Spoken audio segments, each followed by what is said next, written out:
Kæri tvíburi, hér örlestur fyrir þig. Þetta örlestur varðandi samband eða tilfinningatengingu, einhvers konar. Ég sé hérna manneskju sem að velta fyrir sér einhvers konar sambandi sem að hefur tengingu við útivist.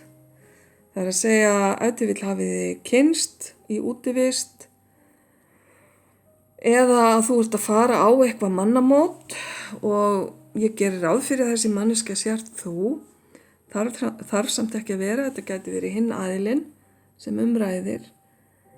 En eitthvað sem að á eftir að fara fram undir berum himni og jafnvel í góðra vina hópi. Þannig að það kannski einhver veisla eða partí framundan. Margir sem nýta góða veðrið og eru að halda veislur úti við þegar það er hægt.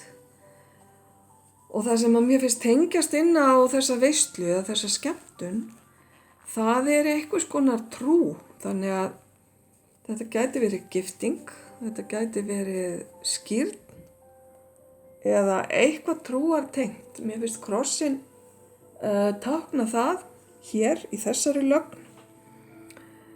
Þannig að hafðu augu og eyru opin næst þegar þér er boðið í einhverja kirkjulega athöfn eða eitthvað slíkt. Það gæti verið staðurinn þar sem að þessi ákveðna manneskja er staðsett.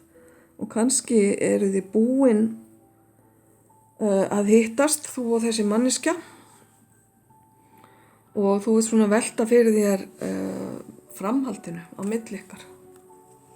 Við skulum sjá. Ok, hér kemur önnur manneskja upp og hér er tenging inn í fjölskylduna þína. Þetta gæti verið aðilinn sem umræðir. Og hér eru á spilunum tveir kallmenn. Spilin þurfa ekki endilega að tákna það. Þetta eru bara tvær manneskjur. Fjölskyldutengingin er dálítið sterk hér, þannig að þetta gæti verið aðili innan fjölskylduna þinnar sem hefur eitthvað með þennan hitting að gera. Að þú kynnist manneskjunu sem umræðir í gegnum fjölskyldumeðlim eða að þessi fjölskyldumeðlimur er sá sem umræðir. Það getur verið hvort heldur sem er. Það er bara mikill styrkur og fegurð hérna. Og þessi mikla tenging hérna við tré og náttúru geti haft eitthvað að segja fyrir þig. Geti tengst þessum aðila á einhvern hátt. Við skulum sjá. Síðasta spilið.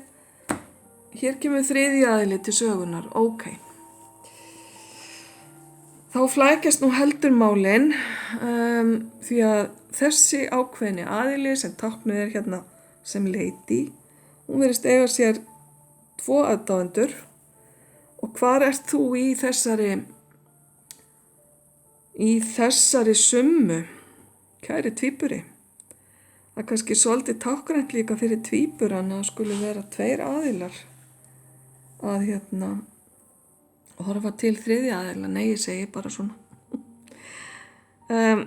Ok, hér kemur engin niðurstaða sem slík, heldur þetta er bara staðan eins og hún er og þínar vangaveltur og þriðji aðilinn eða annar aðilinn hér gæti verið að hugsa akkurat það sama. Ef ég vippa hérna þriðju manneskjunu upp hérna í miðjuna þá er verið að stara á hana hérna frá báðum áttum. Ok, ef til vill er þetta bara ekki rétti tíminn. Ef að þessi þriðja manneskja er svona vinsæl þá er kannski bara best að snúa sér eitthvað annað eða leyfa tímanum bara að líða og sjá hvað verður. Nú ef þið finnst þetta vera stóra ástin í lífiðinu sem að ég get nú ekki séð í þessum spilum, það kemur allavega ekkert hér sterkt það, þá er bara að gera að stíga fram og og tjá sig og berjast fyrir henni.